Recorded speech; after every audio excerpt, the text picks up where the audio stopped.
Kjo është pjesë e hetimeve, unë nuk kam asnjë dieni për këtë dhe nuk mund bëj asnjë koment për gjysmën vërteta që dalin lart e poshtë.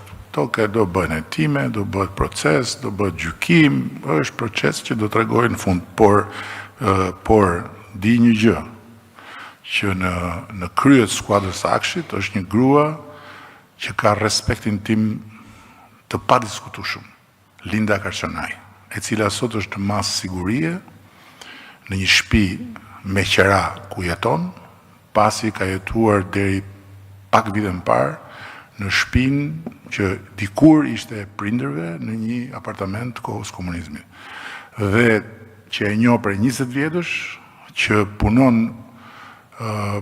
pa orar dhe që ka udhëhequr gjithë të transformim që është epokal për Shqipërinë. Këtë di ta them me plot gojë.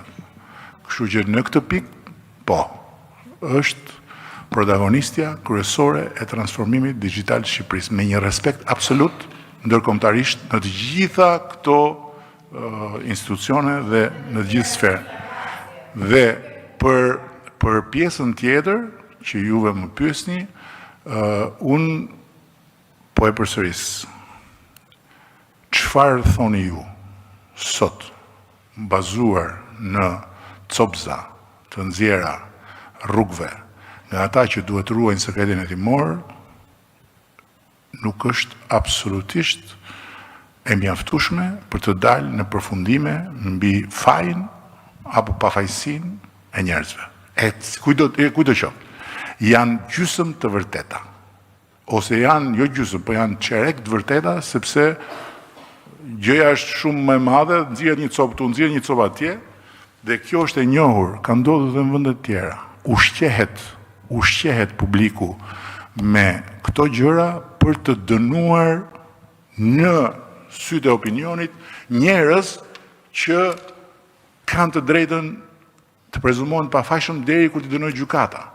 Degenerohen në publik, krijohet ideja që këtu ka një gjë të madhe, që këta njerëz janë kështu, që ky është llum, që këta janë llum, që këtu llum, atje llum, dalin dhe këta pastaj të kapakët e tenxhereve ndarke që marrin paga maramëndse të padeklaruara, dhe që pastaj flasin për pensionistët, ndërkohë që nuk ju paguajnë pensionistëve atë që ju takon pensionistëve nga rroga e tyre, edhe vazhdon historia. Unë nuk marr pjesë në këtë histori.